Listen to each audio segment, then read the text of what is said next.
আমন্ত্রণ জানাচ্ছি কীর্তিমানের গল্পকথা অনুষ্ঠানে। আপনারা যারা নিয়মিত এই অনুষ্ঠানটি দেখে থাকেন তারা নিশ্চয়ই জানেন দেশ যাদের নিয়ে গর্ব করে, আমরা সেই সমস্ত গর্ব করার মতো মানুষকে নিয়ে এই অনুষ্ঠানে উপস্থাপন করে থাকি। বিজয়ের মাস ডিসেম্বর। আজকে এই বিজয়ের মাসে আমরা আমাদের মহান মুক্তিযুদ্ধে অসামান্য অবদান রাখা একজন মানুষকে নিয়ে উপস্থাপন করব। স্বাধীন বাংলা বেতার কেন্দ্র আমাদের মুক্তিযুদ্ধের একটি অন্যতম অনুষঙ্গ। এই বেতার কেন্দ্রকে চালিয়ে নিতে অনেকগুলো মানুষ গুরুত্বপূর্ণ ভূমিকা পালন করেছিলেন। আজকেও আমাদের অনুষ্ঠানে ঠিক তেমনি একজন উপস্থিত আছেন যিনি স্বাধীন বাংলা বেতার কেন্দ্রে অনন্য ভূমিকা পালন করেছেন। এই মানুষটি হচ্ছেন আমাদের সকলের প্রিয় বীর মুক্তিযোদ্ধা আশরাফুল আলম। কেমন আছেন? আছি মোটামুটি ভালোই। আজকে আমরা আপনার জীবনের গল্প শুনবো, খানিকটা বৈঠকে আড্ডায়, গল্পে গল্পে। কিন্তু তার আগে আপনাকে নিয়ে আমরা একটি তথ্যচিত্র নির্মাণ করেছি, সেটি একটু স্ক্রিনে দেখাবো।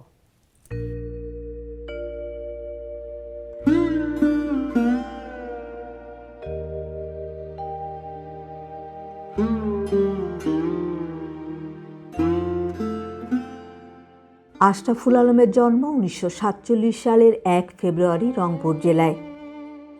তার বাবার নাম মোহাম্মদ ইউসুফ ও মা হাসিনা খাতুন। তিনি ময়মনসিংহের মৃত্যুঞ্জয় স্কুল থেকে 1961 সালে মাধ্যমিক পরীক্ষায় উত্তীর্ণ হন। আশরাফুল আলম 1971 সালে তদানীন্তন রেডিও পাকিস্তান ঢাকায় নৈমিত্তিক অনুষ্ঠান ঘোষক হিসেবে কর্মজীবন শুরু করেন। মুক্তিযুদ্ধকালে মে মাসে সামরিক বাহিনীর কড়া নিরাপত্তা ও জীবনের ঝুঁকি উপেক্ষা করে বেতার ভবন থেকে গোপনে দেশাত্মবোধক গানের কিছু টেপ নিয়ে কলকাতায় চলে যান। সেখানে স্বাধীন বাংলা বেতার কেন্দ্রে যোগ দেন। গানগুলো স্বাধীন বাংলা বেতার কেন্দ্রের সঙ্গীত প্রচারকে সমৃদ্ধ করেছিল। স্বাধীন বাংলা বেতার কেন্দ্রে তার গ্রন্থনা, উপস্থাপনা ও প্রযোজনায় প্রচারিত হতো মুক্তিযোদ্ধাদের উদ্বুদ্ধকরণের বিশেষ অনুষ্ঠান অগ্নিশিখা, সাহিত্য বিষয়ক অনুষ্ঠান রক্ত স্বাক্ষর এবং তৎকালীন নেতৃবৃন্দ ও মুক্তিযোদ্ধাদের সাক্ষাৎকার। আবেগধর্মী কথিকা দর্পণের পাণ্ডুলিপি রচয়িতা হিসেবেও তিনি অনবদ্য ভূমিকা রাখেন। তার ওপর অর্পিত ছিল স্বাধীন বাংলা বেতার কেন্দ্রের বহিরাঙ্গন প্রচারের দায়িত্ব। তিনি মুক্তিযুদ্ধভিত্তিক নাটিকা রচনা, গল্প থেকে বেতার নাট্যরূপ প্রদান, আবৃত্তি পরিবেশন, অভিনয়, সংবাদ পাঠ, অনুষ্ঠান ঘোষণা ইত্যাদি ক্ষেত্রে অশেষ সুখ্যাতি অর্জন করেন। আশরাফুল আলম 71-এর 7 ডিসেম্বর যশোর মুক্ত হওয়ার পর সেখানে অনুষ্ঠিত জনসভায় অস্থায়ী রাষ্ট্রপতি সৈয়দ নজরুল ইসলাম এবং প্রধানমন্ত্রী তাজউদ্দিন আহমেদের ভাষণ বাণীবদ্ধ করে স্বাধীন বাংলা বেতার কেন্দ্র থেকে বিশেষ অনুষ্ঠানের মাধ্যমে প্রচারের ব্যবস্থা নেন।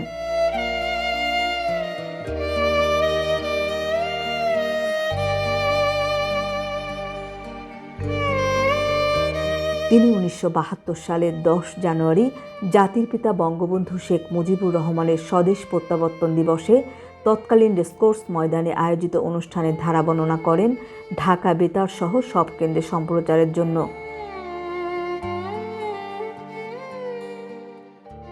জাতির পিতা বঙ্গবন্ধু শেখ মুজিবুর রহমানকে সপরিবারে নির্মমভাবে হত্যাকাণ্ডের সময় তিনি বাংলাদেশ বেতারের ট্রান্সক্রিপশন সার্ভিসের সহকারী পরিচালক পদে কর্মরত ছিলেন। বিভিন্ন অনুষ্ঠান ও জনসভায় বঙ্গবন্ধুর দেওয়া কিছু সংখ্যক ভাষণ আর্কাইভে সংরক্ষণের নির্দেশনা দেওয়ার কারণে তিনি ওই সময় নিগৃহীত হন। আশরাফুল আলম বাংলাদেশ বেতারের পরিচালক পদ থেকে 2005 সালে অবসরে যান। সুদীর্ঘ 30 বছর যাবৎ তিনি জাতীয় গণমাধ্যম ইনস্টিটিউট, শিল্পকলা একাডেমি সহ বিভিন্ন নাট্যগোষ্ঠী, আবৃত্তি সংগঠন এবং টেলিভিশন চ্যানেলে উচ্চারণ বিষয়ক প্রশিক্ষণের সঙ্গে সম্পৃক্ত রয়েছেন। আবৃত্তিকার হিসেবে তার রয়েছে সুখ্যাতি। তাই অবসর জীবনেও তিনি নিজেকে সম্পৃক্ত রেখেছেন আবৃত্তি সমন্বয় পরিষদ, আবৃত্তিকার সংঘ ও স্বাধীন বাংলা বেতার কর্মী পরিষদের সঙ্গে।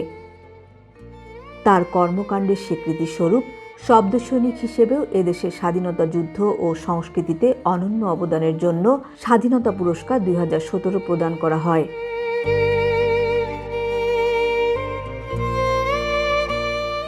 এর আগে 2014 সালে তিনি বাংলাদেশ সরকার কর্তৃক প্রবর্তিত শিল্পকলা পদকেও ভূষিত হন। এছাড়াও জীবনের বিভিন্ন সময়ে আরও অসংখ্য পুরস্কার, সম্মাননা ও স্বীকৃতিতে ভূষিত হয়েছেন তিনি। স্বাধীন বাংলা বেতার কেন্দ্র ও সামগ্রিক সংস্কৃতি বিকাশে এই মানুষটির অবদান অসামান্য। তথ্যচিত্রে অনেক কিছু দেখে এলাম। আলাপটি শুরু করতে চাই সেই জায়গাটি থেকে। আপনার জন্ম হয়েছিল যে পরিবারটিতে, সেই পরিবারটি সম্পর্কে আমরা জানবো। আমার জন্ম রংপুর শহরে, কিন্তু পৈতৃক বাড়ি যেটা সেটা এখন গাইবান্ধা জেলায়। আমার বাবার নাম হচ্ছে মোহাম্মদ ইউসুফ, মা হচ্ছেন হাসিনা খাতুন। মাও সরকারি চাকরি করতেন, বাবা সরকারি চাকরি করতেন, এটা হচ্ছে শিক্ষা বিভাগে। উনি ছিলেন ডিস্ট্রিক্ট অর্গানাইজার, ফিজিক্যাল অর্গানাইজার। আমরা দু ভাই এক বোন। শৈশব কৈশোর আমরা জেনেছি যে দেশের কয়েকটি শহরে কেটেছে আপনার। শৈশব কৈশোরের দিনগুলো কেমন ছিল? বাবা চাকরি সুবাদে আমি প্রথমে তো রংপুরে ছিলাম, এবং রংপুর থেকে যখন আমি সিলেটে যাই তখন ওখানে কিন্তু সরকারি যে হাই স্কুল ছিল সেখানে আমি ভর্তি হই ষষ্ঠ শ্রেণীতে, এবং ওখান থেকে এক বছরের মাথায় বাবা বদলি হয়ে চলে আসেন ময়মনসিংহ শহরে। ওখানে আমি ম্যাট্রিকুলেশন বলা হতো তখন, এবং সেটা মৃত্যুঞ্জয় স্কুল থেকে পাশ করি। 1961 সালে। হ্যাঁ, 1961 সালে, এবং এটা কিন্তু ময়মনসিংহের শহরে স্কুলটা। অনেকগুলো কলেজে পড়াশোনা করেছেন, অনেকগুলো কলেজে ভর্তি হয়েছিলেন, সেই গল্পগুলো একটু জানতে আচ্ছা, চাই। পড়াশোনা করেছি বললে ভুল হবে। আচ্ছা, অনেকগুলো কলেজে ভর্তি হয়েছিলাম, এটুকু বলতে পারেন। তার কারণটা হচ্ছে এই পরে কিন্তু আমার আর পড়াশোনা হয়নি। মানে আমাকে যদি বলা হয় যে আপনার শিক্ষাগত যোগ্যতা কি, আমাকে নির্দ্বিধায় বলতে হবে ম্যাট্রিকুলেট। আচ্ছা, এবং আমি প্রথমে আনন্দমোহন কলেজে পড়েছি, ময়মনসিংহের বিখ্যাত কলেজ। তারপরে কারমাইকেল কলেজে পড়েছি, রংপুর কলেজে পড়েছি, আবার ময়মনসিংহের নাসিরাবাদে পড়েছি, তারপরে জগন্নাথ কলেজে পড়েছি, আইডিয়াল কলেজে পড়েছি, এবং ওই সময়ে ঢাকা শহরের লক্ষ্মীবাজারে, এখন কলেজটার নাম, আগে ছিল বোধহয় কায়দে আজম কলেজ, এখন কবি নজরুল কলেজ। এবং এইসব কলেজে ভর্তি হয়েছি। আমার ক্লাসরুম ছিল না কলেজে। আচ্ছা, আমার ছিল টেবিল টেনিসের টেবিল, আর ছিল ক্যান্টিন, অথবা কোথাও বসে আড্ডা দেয়া। তো এই যে ছাত্রের জীবনের এই অংশটুকু কোনো ছাত্রই আমার মনে হয় না যে এইরকম কলেজে জীবন যাপন করে টেবিল টেনিস, ক্যান্টিন, আড্ডা, একটা মানুষ ওখান থেকে পাশ করে বেরিয়ে আসতে পারে। আমার তা হয়নি। আজকে আপনাকে মানুষ চেনেও একজন প্রথিতযশা আবৃত্তিকার হিসেবে। এই আবৃত্তি, এই কণ্ঠচর্চা কিভাবে, কখন শুরু হয়েছিল? আবৃত্তিটা শুরু হয়েছিল আমার কবিতা ভালো লাগা থেকে। আচ্ছা, এবং ছোট্ট একটি ঘটনা আছে, আমি সংক্ষেপে বলি।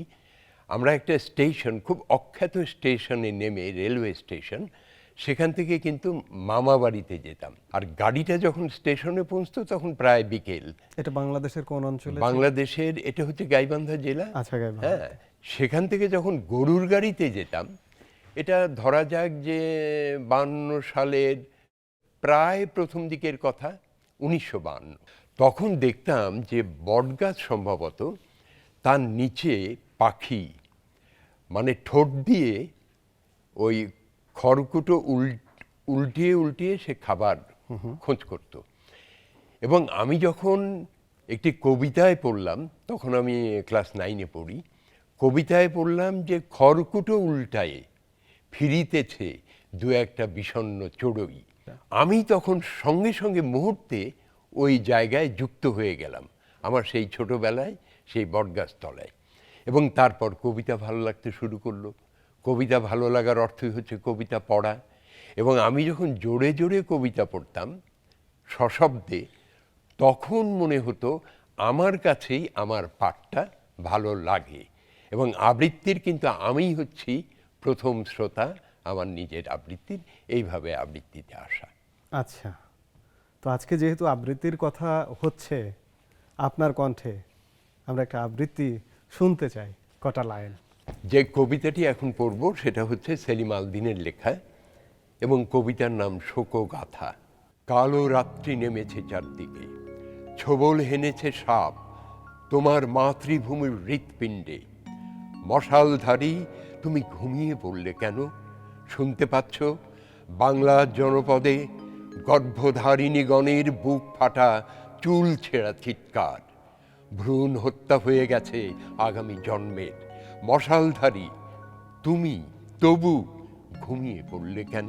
কর্মজীবন কোথায়, কিভাবে, কখন শুরু হলো? বাংলাদেশ বেতার, এখন যার নাম, আগে ছিল রেডিও পাকিস্তান।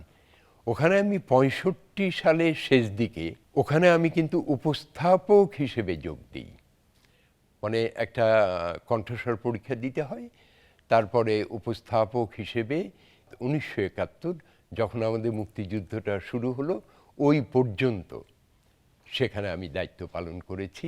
এবং এটা কিন্তু চাকরি না, এখানে একটা কথা বলে রাখা দরকার, এটা ঠিক চাকরি না, এটা হচ্ছে মাসিক ভিত্তিতে ক্যাজুয়াল একটা চুক্তিপত্রের মাধ্যমে সেখানে উপস্থাপনা করতাম। আমাদের কর্মজীবন শুরু হলে প্রত্যেকের সংসার জীবন শুরুর একটি প্রক্রিয়া থাকে। আমরা সংসার জীবন শুরু এবং বর্তমান পরিবারে কারা আছেন সেটি একটু জানতে চাইব। আমি যখন ট্রান্সক্রিপশন সার্ভিসে চাকরি করি, এটা স্বাধীনতা পরবর্তীকালের কথা, 80 দশকের প্রথম দিকে, তখন আমার স্ত্রীর সঙ্গে পরিচয় হয়, তার নাম হচ্ছে শাহানা পারভিন, এবং এই পরিচয়ের সূত্র ধরেই কিন্তু তার সঙ্গে আমার বিয়ে। বর্তমানে আমার 2টি ছেলে, মেয়ে নেই। আচ্ছা, এই ছেলে 2টি বিবাহিত এবং দুজনই চাকরি করছে। আমরা তাদেরকে পেয়েছিলাম, তারা আপনাকে নিয়ে কথা বলেছেন, আমরা সেটি একটু স্ক্রিনে দেখে আসবো। আব্বার আবৃত্তি যে আসলে অনেক সুন্দর, এইটা বড় হওয়ার পরে যখন অন্যান্য আবৃত্তি শিল্পীদের আবৃত্তি শুনলাম এবং নিজে যখন রেডিওতে কাজ করা শুরু করলাম, তখন আসলে বুঝলাম যে ওয়াও, মানে আব্বার ভয়েস, আবৃত্তি সবই তো মানে it's different and it's special and it's one of the best in the country. এই ফিলিংসটা অনেক ভালো লাগতো, খুবই ভালো লাগতো। নিজে যখন বিভিন্ন জায়গায় কাজ করতে গিয়েছি, তখন যখন ওখানে পরিচয় দেইনি, কিন্তু ওখানে শুনেছি যে আরে আশরাফুল আলম তো অনেক ভালো আবৃত্তি করে, অনেক ভালো শিক্ষক, অনেক ভালো শেখান, ইত্যাদি ইত্যাদি। তো তখন মনের মধ্যে একটা আলাদা আনন্দ আসতো আর কি। আসলে মানুষ হিসেবে বাবাকে যেরকম দেখেছি, অসাধারণ ভালো একজন মানুষ, প্রচণ্ড নির্লোভ। আবৃত্তিকার হিসেবে বলবো যে আমার কাছে মনে হয় যে আমার বাবার আবৃত্তিটা একটু অন্যরকম।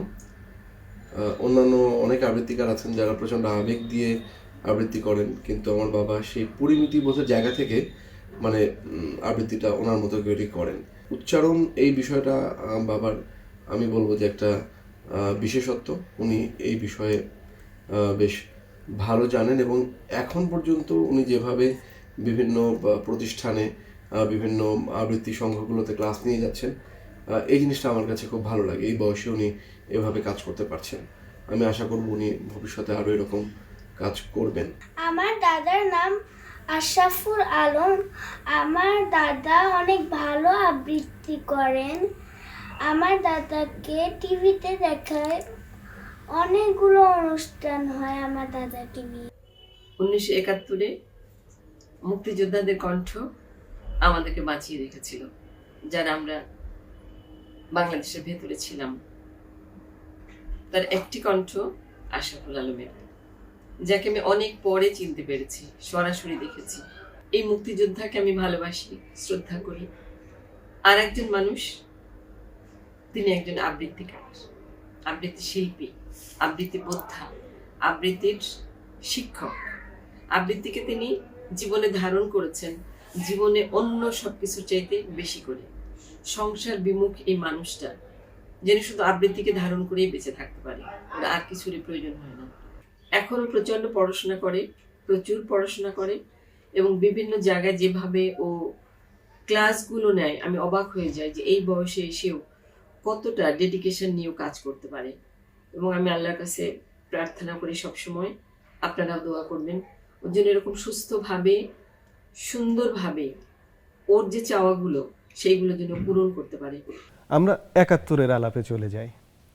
আপনি 1971 সালে রেডিও পাকিস্তানে উপস্থাপক হিসেবে কর্মরত ছিলেন। সেখান থেকেই আপনি জীবনের ঝুঁকি নিয়ে দেশাত্মবোধক গানের কিছু টেপ নিয়ে আপনি পালিয়ে চলে যান এবং স্বাধীন বাংলা বেতার কেন্দ্রে যোগদান করেন।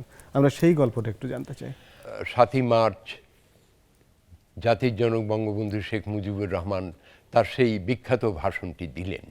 এরপরে 26শে মার্চ কিন্তু স্বাধীন বাংলা বেতার কেন্দ্র চট্টগ্রামে তাদের প্রচার কার্য শুরু করে, কালুরঘাট জায়গাটার নাম। এবং ওই সময় আমরা কয়েকজন বন্ধু মিলে ঠিক করলাম যে আমরা ওই বেতার কেন্দ্রে গিয়ে আমরা যোগ দেব এবং সেখান থেকে অনুষ্ঠান করব, যেহেতু বেতারের একটা অভিজ্ঞতা আমাদের আছে। প্রথম দিকে 3 জন চলে গেলেন বাংলাদেশ বেতার থেকে, তাহের সুলতান, আশফাকুর রহমান, টি.এইচ. শিকদার। এর পরের আমরা একটি গ্রুপ 5 জন মিলে পরবর্তী পর্যায়ে যাই এবং আমরা যখন যাব তার আগে আমার বন্ধু শহীদুল ইসলাম ও পরিচালক সঙ্গীত এবং নৃত্য শিল্পকলা একাডেমিতে ছিল। ওই 1971 সালের এপ্রিল মাসের দিকে আমরা ঠিক করলাম যে যাওয়ার আগে আমরা কিছু গানের টেপ নিয়ে যাব। আমরা করলাম কি, ওটা গোপনে কিছু গান প্রায় 8টা-9টা টেপে আমরা নিয়ে নিলাম। কোন গানগুলো? যেগুলো স্বাধীন বাংলা বেতার থেকে বাজানোর মতো উপযোগিতা আছে কথায়, অন্য কিছু তো না। যেমন সোনা সোনা সোনা লোকে বলে সোনা, সোনা নয় তত খাঁটি, এই জাতীয় নজরুল ইসলামের গান। এগুলো নিয়ে আমরা অপেক্ষা করছিলাম। একদল মুক্তিযোদ্ধা আমাদের আগের 3 জনকে নিয়ে গিয়েছিল, তারাই এসে আবার আমাদের সঙ্গে যোগাযোগ করবে এরকম কথা ছিল এবং তারা এসে যোগাযোগ করলো এবং আমরা একটা নির্ধারিত দিন ঠিক করলাম। ধরা যাক যে আগামীকাল চলে যাব। এই যেদিন চলে যাব তার আগের দিন সকাল 10টার দিকে আমাদের বন্ধু ছিল আজহান নাম, প্রকৌশল বিভাগের, সে এই কাজটা করে তার ড্রয়ারে, টেবিলের ড্রয়ারে এই টেপগুলো রেখে দিয়েছিল।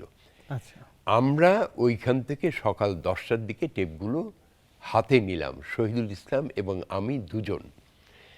আর তখন কিন্তু একেবারে নিচ্ছিদ্র একটা পাহাড়ার মধ্যে আছে বেতার এবং সেখানে আর্মি ঘুরে বেড়াচ্ছে, করিডোরে সামরিক বাহিনী লোক পাহারা দিচ্ছে এবং গেটে যে একটা অভ্যর্থনা কক্ষ ছিল তার বাইরে খোলা আকাশের নিচে টেবিলের উপর রাইফেল রেখে মিলিশিয়ারা বসে থাকে। তা আমরা শুধু ওইখান থেকে গাড়ি বারান্দা থেকে দেখা যায়, আমরা দেখলাম যে সেখানে কোনো সামরিক বাহিনীর অফিসার আছে কিনা, নেই। যখন দেখলাম নেই তখন টেপগুলো দ্রুত আমি আর শহীদ নিয়ে গেলাম। উর্দু জানি না, শুধু ভাঙা ভাঙা কথায় বললাম যে এগুলো টেলিভিশনে নিতে হবে। আচ্ছা, মানে এটা বলার অর্থ হচ্ছে যে এটা একটা রিকোয়ারমেন্ট। তার কারণটা হচ্ছে যে যে কোনো কিছু যদি আমরা নিয়ে যাই কাগজের বাইরে, তখন আমাকে একটা পাস নিতে হয়, লিখে দেয় যে এই পারপাসে এই জিনিসগুলো বাইরে যাচ্ছে। এবং বলাতে অদ্ভুতভাবে তারা শুধু মাথা নেড়ে আর হাত নেড়ে ইশারা দিল, মানে যাও। আচ্ছা, এবং ওই মুহূর্তে আমরা বেরিয়ে গেলাম। 60 নম্বর শাসাববাড়ি লেন নারিন্দাতে চলে গেলাম। এটা ঢাকা শহরেরই একটা জায়গা এবং এটা শহীদের শ্বশুরবাড়ির আত্মীয়র বাড়ি। এবং সেখানে কিন্তু আমরা রাত্রে থাকলাম এবং রাত্রে যখন আমরা থাকলাম তখন মনে হলো যে এই টেপগুলো নিয়ে গেলে রাস্তায় যদি এটা ধরে সামরিক বাহিনী তাহলে সন্দেহ করতে পারে যে এই জিনিসগুলো কেন আপনারা কোথায় নিয়ে যাচ্ছেন, কারণ তারা জানে, কারণ অফিসার থাকবে। আমরা তখন করলাম কি, ওই স্পুলগুলো ভেঙে তারপরে ওই ভেতরের টেপগুলো এরকম হাত দিয়ে একটু নাড়াচাড়া করে একটু আলগা করে নিলাম, কারণ ওটা তো শক্ত, মানে পেঁচানো অবস্থায়।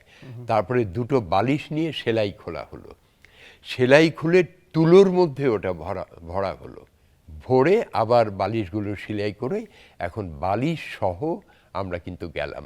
এখন অনেকে প্রশ্ন করতে পারেন যে বালিশ তো আরও ধরবে, যে এই ইয়ং ছেলে বালিশ নিয়ে যাচ্ছে কেন, বালিশ চেক করতে পারে।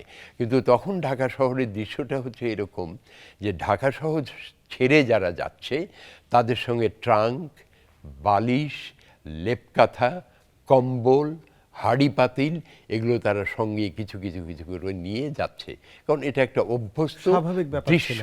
সামরিক বাহিনীর কাছে। এবং সেখান থেকে গিয়ে আমরা লঞ্চে চড়লাম। আমরা আগরতলা থেকে ধর্মনগর স্টেশন, সেখান থেকে কলকাতা, কলকাতা থেকেই আমরা চলে গেলাম স্বাধীন বাংলা বেতার কেন্দ্রে এবং তারপরে আমরা কাজ শুরু করলাম। আপনাদের এই টেপগুলি গুরুত্বপূর্ণ ভূমিকা পালন করেছে। পালন করেছে এই জন্য যে তখনও কিন্তু পরিপূর্ণভাবে রেকর্ডিং করার ব্যাপারটা হচ্ছে, কিন্তু ব্যাপক আকারে হচ্ছে না। কাজে এই সময়টুকুতে এবং যতদিন স্বাধীন বাংলা বেতার কেন্দ্র থেকে প্রচার কাজ চলেছিল, এই গানগুলো কিন্তু অনেক কাজে লেগেছে। অগ্নিশিখা খুব গুরুত্বপূর্ণ একটি অনুষ্ঠান ছিল। এরকম আরো অনেকগুলো কাজের সঙ্গে যুক্ত ছিলেন, এই কাজগুলো সম্পর্কে জানতে চাই। এই অগ্নিশিখা অনুষ্ঠানটি হচ্ছে মুক্তিযোদ্ধাদের জন্য এবং ওদেরকে লক্ষ্য করেই ওদের জন্য কথা বলা, ওদের জন্য গান বানানো, গান বাজানো এবং ওদের জন্যই কিন্তু আবৃত্তি হতো, সেটাও ওদের জন্য। উদ্বুদ্ধকরণ, উদ্বুদ্ধকরণ একটা প্রক্রিয়া ছিল এই অনুষ্ঠানের মধ্যে। এই প্রসঙ্গে আমি একটি ছোট্ট দৃশ্যের কথা বলি, যে আমি একবার হিঙ্গলগঞ্জ, এটা যশোরের ওই সীমান্তবর্তী অঞ্চল বাংলাদেশের, কিন্তু ক্যাম্পগুলো হচ্ছে মানে ভারতের মাটিতে, পশ্চিমবঙ্গের মাটিতে। সন্ধেবেলা আমি একটা কোনো কাজে ওখানে গিয়েছিলাম, স্বাধীন বাংলা বেতারের কাজে। দেখি কিছু মুক্তিযোদ্ধা ঘাসের উপর বসে আছে। আচ্ছা। এবং উপরে একটা রেডিও সেট গামছা দিয়ে তারা ঝুলিয়ে নিয়েছে এবং ওই সময় অগ্নিশিখা অনুষ্ঠানটা শুনছে এবং বেশ কিছু মুক্তিযোদ্ধা ওটা শুনছিল আর কি। তো এটা গুরুত্বটা বোঝানোর জন্য। এর বাইরে ধরেন সাহিত্য আসর ছিল, রক্ত স্বাক্ষর, এটা আমি প্রযোজনা করতাম। তা শুধু প্রযোজনা না, ওই যে কন্টিনিউটি স্ক্রিপ্ট যেটা, সেটা আমি লিখতাম এবং উপস্থাপনা করতাম আমি নিজে। কাজে এই কাজগুলো এবং পরিকল্পনা করতাম আমি। এবং এই অগ্নিশিখা কিন্তু ফাঁকে ফাঁকে আরও কয়েকজন করেছে, কিন্তু আমি পুরোপুরি একেবারেই শেষ পর্যন্ত এই অগ্নিশিখার সঙ্গে যুক্ত ছিলাম। আমি নাটক লিখেছি, আমি সাক্ষাৎকার নিয়েছি মুক্তিযোদ্ধাদের। আপনি বহিরাঙ্গন প্রচারের দায়িত্বও ছিলেন। দায়িত্বে ছিলাম। সেটি কেমন ছিল? সেই কাজটি করতে গিয়ে কতটা চ্যালেঞ্জ ছিল সেটি যদি। বহিরাঙ্গনের প্রচারের ব্যাপারে যেটা হয়েছে সেটা হচ্ছে কি, যে আমাদের তো লোকবল কম ছিল এবং আমি যেহেতু দায়িত্বেই ছিলাম কিন্তু এই বহিরাঙ্গনের, আমাকে দাপ্তরিক দায়িত্বটাই প্রদান করা হয়েছিল বহিরাঙ্গনের। এবং আমি ধরেন যশোরে যখন প্রথম মিটিং হয় 11 তারিখে ডিসেম্বরে, সেখানে আমি যাই এবং সেখানে বক্তৃতা করেন অনেকেই, তার মধ্যে কিন্তু মন্ত্রী পরিষদের সদস্যরা সেখানে ছিলেন। এবং সেখানে গিয়ে আমি রেকর্ড করি। আমি গিয়েছিলাম চাকুলিয়া বিমানবন্দরে, একটা মুক্তিযোদ্ধাদের ট্রেনিং ক্যাম্প ছিল। আচ্ছা। এই ট্রেনিং ক্যাম্পে গিয়ে মুক্তিযোদ্ধাদের ইন্টারভিউ নিয়েছি এবং তাদের পাস আউট প্যারেড ছিল, সেখানকার অনুষ্ঠান রেকর্ড করে ডকুমেন্টারি করেছি। আমি কিন্তু হাসপাতালে গিয়েছি, যুদ্ধাহত মুক্তিযোদ্ধা, তাদের সাক্ষাৎকার নিয়েছি, নিয়ে এগুলো প্রচার করেছি। এই যে বললাম বাইরে, এই ধরনের অনুষ্ঠানের সঙ্গে বহিঃপ্রচারে আমি যুক্ত ছিলাম। আপনাদের তো অনেক সীমাবদ্ধতার মধ্য দিয়ে স্বাধীন বাংলা বেতার কেন্দ্রে কাজ করতে হয়েছে। আমি একটু ওই সময়ের ওই পরিবেশটার কথা জানতে চাই, যে আপনাদের কিভাবে কাজ করতে হতো। পরিবেশ যেটা বললেন, ক্রমান্বয়ে শিল্পীরা আসতে লাগলো। আচ্ছা। শিল্পীরা মানে গানের শিল্পী, নাটকের শিল্পী, লেখক, সাংবাদিক, কবি, মানে যারাই সংস্কৃতির সঙ্গে জড়িত, তারা প্রত্যেকে আসতো। যে কেউ কেউ মেঝেতে বসে তার পাণ্ডুলিপি লিখছে। আচ্ছা। এবং লেখার পর তিনি রেকর্ড করবেন এবং চলে যাবেন। একটা জায়গায় দেখা গেল সিঁড়ির নিচে, সেখানে হয়তো সমর দাস আচ্ছা 10-12 জন শিল্পী নিয়ে গানের রিহার্সাল দিচ্ছে। এই গানটি রেকর্ড হবে কিছুক্ষণ পর, যখন তার এই মহড়া শেষ হবে। একটি টেবিল ছিল, সেখানে সংবাদ বিভাগের লোকজন বসত এবং যার প্রধান ছিলেন কামাল লোহানী, তারা ওইখানে সংবাদ তৈরি করছে।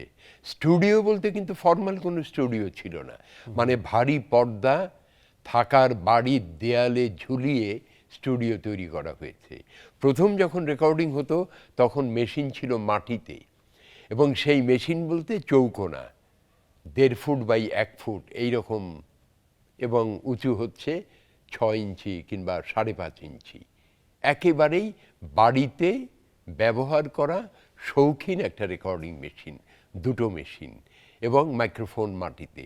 যারা রেকর্ড করতেন মাটিতে বসে, ঘোষণা হতো মাটিতে বসে, পরবর্তী পর্যায়ে টেবিলের ব্যবস্থা হয়েছিল এবং গান রেকর্ডিংয়ের জন্য আলাদা পর্দা ঝুলিয়ে আর একটা রুমে একটা স্টুডিও তৈরি করা হয়েছিল। কাজে পুরো পরিবেশটা ছিল কিন্তু এই রকম, এবং আমরা কেউ কেউ ছিলাম যারা সার্বক্ষণিক কাজ করতাম, থাকা, কাজ খাওয়া, শেষে। এবং ঘুমানো। স্টুডিও ছিল আমার শোয়ার রুম, আচ্ছা। স্টুডিওতে শুয়ে। এবং ওখানে অনেক সময় এরকম ঘটনাও ঘটেছে যে রেকর্ডিং হচ্ছে স্টুডিওতে, মানে রাত্রেবেলা, ওটা তো ডাব করে পাঠানো হতো, এই রেকর্ডিংয়ের সময় কেউ হয়তো নাক ডাকছে, আচ্ছা, এবং তখন তাকে ওইখান থেকে বের করে দেয়া হতো। এবং তার শাস্তিটা হচ্ছে এই যে রেকর্ডিং শেষ না হওয়া পর্যন্ত, এটা ভোর 4টার দিকে হতো রেকর্ডিং শেষ, আমরা 24 ঘন্টা প্রায় কাজ করতাম, এই 4টে পর্যন্ত সে বাইরে থাকবে, তারপর সে ঢুকবে, তারপর ঘুমাবে। মানে এই রকম একটা হাজারো পরিস্থিতিতে সীমাবদ্ধতার মধ্য দিয়ে আপনারা এক অসাধ্য সাধন করেছিলেন। এটা আমার কাছে তাই মনে হয়। আজকে 51 বছর পরে এসে আপনি কিভাবে বিশ্লেষণ করবেন স্বাধীন বাংলা বেতার কেন্দ্রের ভূমিকাকে? শুধু বলি 3টে ভাষায় ব্যবহার করা হতো, একটি উর্দু, বাংলাতেও ছিলই, এবং ইংরেজি অনুষ্ঠান। ইংরেজি অনুষ্ঠানের প্রধান ছিলেন আলমগীর কবির, চলচ্চিত্রের প্রখ্যাত পরিচালক। যে কোনো যুদ্ধে মানসিক বলটা কিন্তু সবচেয়ে বড় ব্যাপার, এবং সেটা মুক্তিযোদ্ধাদের ক্ষেত্রেও যেমন প্রযোজ্য, তেমনি জনগণের পক্ষেও প্রযোজ্য। এবং দেখা গেছে যে এই স্বাধীন বাংলা বেতার কেন্দ্র যদি কোনো কারণে, বৈদ্যুতিক গোলযোগ কিংবা অন্য কোনো কারণে বন্ধ হয়ে যেত, তাহলে জনগণ অস্থির হয়ে উঠত, তাদের বিশ্বাসে ভাঙন আসতো যে তাহলে কি যুদ্ধ বন্ধ হয়ে গেল, বেতার বন্ধ মানে যুদ্ধ বন্ধ, এরকম একটি ধারণা।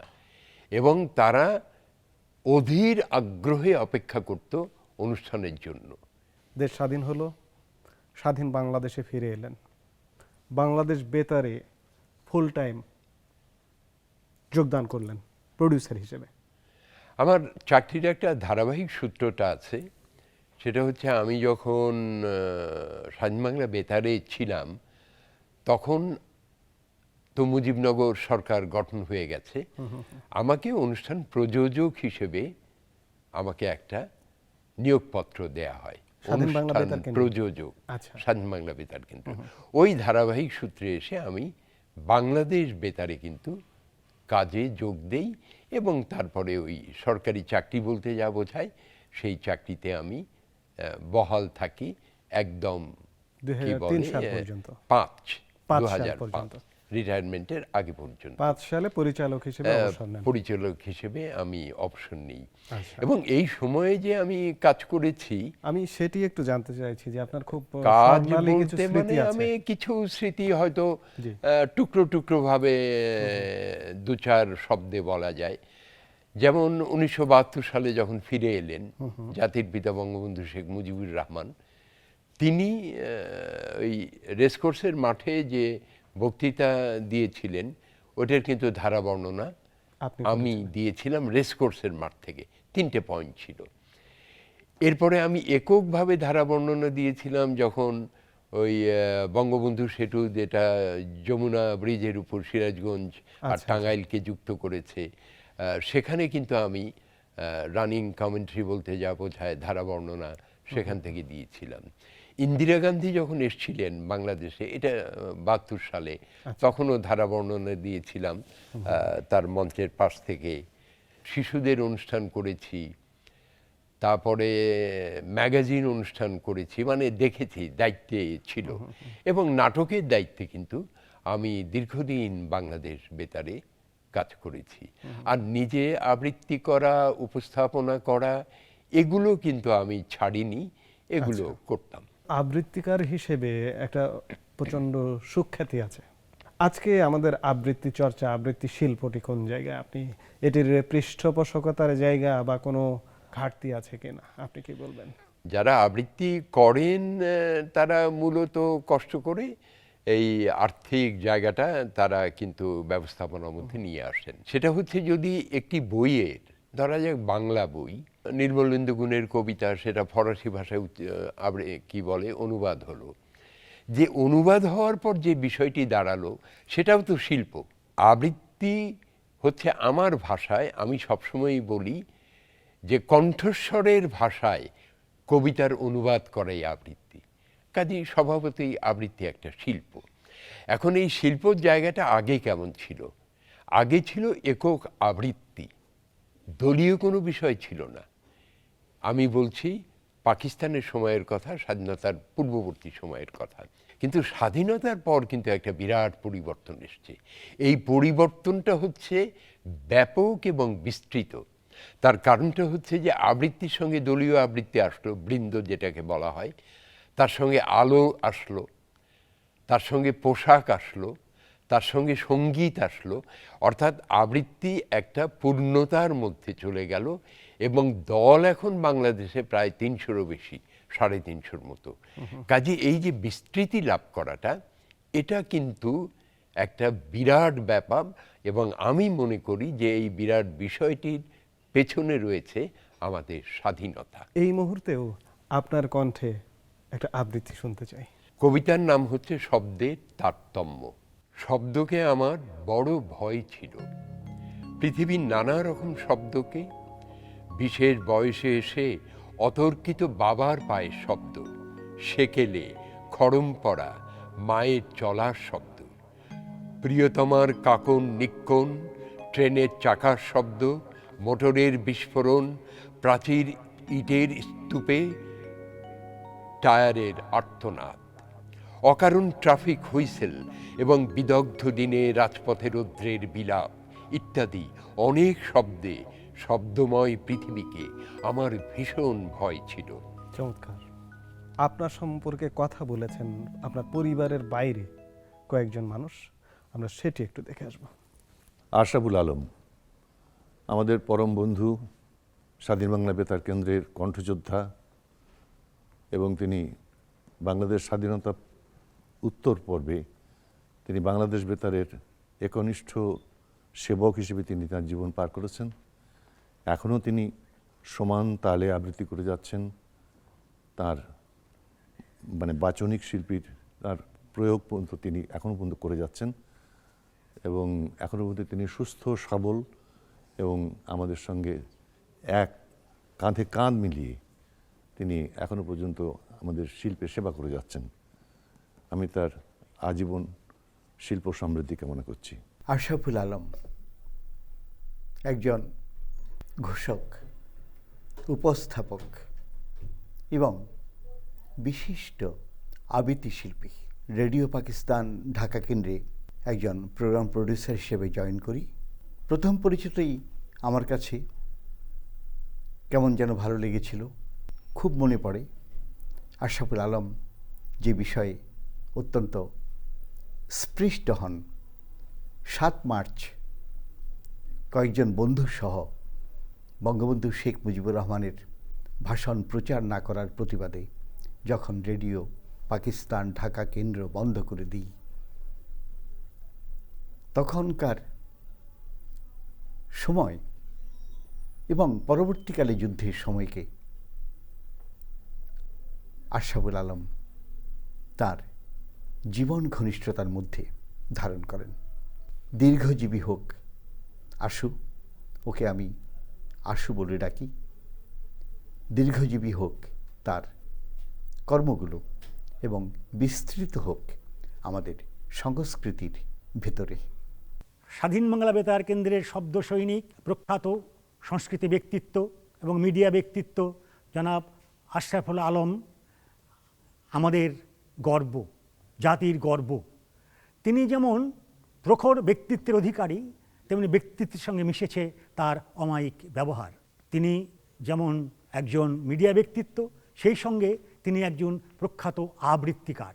তার আবৃত্তি অনুসরণযোগ্য এবং তিনি শুধু আবৃত্তিকারই নন, একজন আবৃত্তির প্রশিক্ষক, নির্দেশক। আমি তার সুস্থ কর্মময় জীবন প্রার্থনা করছি। আজকে আমরা ৫১ বছরের বাংলাদেশের জন্মের ৫১ বছরে অবস্থান করছি। আজকে বাংলাদেশকে কেমন দেখছেন? মুক্তিযুদ্ধের মাধ্যমে অর্জিত বাংলাদেশ, আপনি নিজেও একজন বীর মুক্তিযোদ্ধা। বাংলাদেশ কিন্তু বাংলাদেশ থেকে একসময় বিচ্ছিন্ন ছিল। কখন? যখন জাতির পিতা বঙ্গবন্ধু শেখ মুজিবুর রহমানকে 1975 সালে হত্যা করা হয়েছিল। কাজে ওই সময় তো আমরা হারিয়ে ফেলেছি। কোন সময়? যখন কোনো পত্রিকাতে বঙ্গবন্ধুর নামটি ছাপা হয়নি। তারপরের বাংলাদেশে আসি। এই বাংলাদেশে একটি ব্যাপারে আমরা নিশ্চিত যে স্বাধীনতা চেতনায় পুষ্ট একটি সরকার দেশ চালাচ্ছেন এবং যার নেতৃত্বে আছেন প্রধানমন্ত্রী, মাননীয় প্রধানমন্ত্রী শেখ হাসিনা। কাজে অগ্রগতির জায়গা তো আমার কাছে মনে হয় না যে আমরা পিছিয়ে আছি, যত যাই আলোচনা হোক। কিন্তু আমাদের আশঙ্কার জায়গা একটাই, আমাদের এবং বিশেষ করে আমার, সেটা হচ্ছে জঙ্গিবাদ এবং সেটা হচ্ছে অসাম্প্রদায়িক চেতনার ঘাটতি, অর্থাৎ সাম্প্রদায়িকতা। এই দুটো বিষয় আমাকে ভাবায়, অন্য কোনো বিষয় নয়। জীবন আসলে কেমন? আপনার নিজের জীবন নিয়ে সন্তুষ্টির জায়গাটি কি? নিজের জীবন নিয়ে আমার মধ্যে বিন্দুমাত্র অসন্তুষ্টি নেই। তার কারণটা হচ্ছে এই, আমি খুব অল্পে তুষ্ট মানুষ। খাওয়াতে, পোশাকে, ঘোরাঘুরিতে। এবং এই অল্পতুষ্ট মানুষটি কিন্তু সম্মানিত হয়েছে বিভিন্ন জায়গা থেকে। এবং যখন এটা ভাবি তখন আরও বেশি করে মনে হয় যে আমার কোনো অতৃপ্তির জায়গা নাই। আমি এই প্রসঙ্গে একজন মানুষের কথা স্মরণ করি এবং তাকে কেউ চিনবে না, কলকাতার কোলাঘাট। সেখান থেকে আমার কাছে চিঠি লিখেছিল এবং সেই চিঠিটি লিখেছিল আমি যখন এসে বাংলাদেশ বেতারে কাজে যোগ দেই 72 সালে। শুধু নাম লিখে বাংলাদেশ বেতার লিখে পাঠিয়েছিল, ঢাকা লিখে পাঠিয়েছিল এবং চিঠি আমি পেয়েছিলাম, যে কোনো কারণই হোক। তখন তো এটা সবাই চেনে যে বাংলাদেশ বেতার। সে লিখেছিল যে আমি এই 9 মাস জুড়ে আমি আপনার অনুষ্ঠান সবগুলো শুনেছি স্বাধীন বাংলা বেতার কেন্দ্রে। তারপরে লিখেছে যে আমি বিছানায় শোয়া একজন পঙ্গু রোগী। তা আমার কোথায় অতৃপ্তি? আমি যখন তার কথা ভাবি তখন মনে হয় যে অতৃপ্তি শব্দটা আমার জন্য নিষিদ্ধ। আমাদের জীবনের একটা ব্যাপ্তিকাল আছে, খুব সংক্ষিপ্ত জীবন। জীবনটাকে আরও যদি দীর্ঘ করে দেওয়া হতো, আপনার কাজের অপূর্ণতা কি আছে? জীবনের কোনো অপূর্ণতা কি আছে যে আরো এই আমার কাজটি জন্য না সবার জন্য? এটি আপনার জন্য, বা আরো কিছু দেখতে চান, আরো কোনো পূর্ণতা চান দেশের জন্য, সমাজের জন্য এবং নিজের জন্য? না, আমি কখনোই দীর্ঘ আয়ুর প্রত্যাশা করি না। এবং দীর্ঘ আয়ু দেয়া হোক, যদি বর্ধিতে আসে কেউ নেবেন, আমি কিন্তু সবিনয়ে প্রত্যাখ্যান করব যে আমি দীর্ঘ জীবন আর চাই না। আচ্ছা, কারণ প্রতিটি মানুষ যে আয়ুতে বাঁচে, যে কর্মটি করে, আমার মনে হয় যে এই যে ব্যাপক মানুষের মধ্যে তাদের মতো হয়ে বেঁচে থেকে তাদের মতো আয়ু নিয়ে মরে যাওয়াটা আমার জন্য অনেক বেশি আনন্দের। আমরা এরই সঙ্গে অনুষ্ঠানের একদম শেষ পর্যায়ে এসে পড়েছি। আপনি স্টুডিওতে এসেছেন, সুন্দর কথামালায় আমাদের ভরিয়ে দিয়েছেন, অনেক অজানা কথা জানতে পারলাম আপনার কাছ থেকে। এই জন্য অসংখ্য ধন্যবাদ আপনাকে। আপনাকেও অসংখ্য ধন্যবাদ এবং ধন্যবাদ জানাই যারা শ্রোতা হিসেবে এতক্ষণ দেখলেন।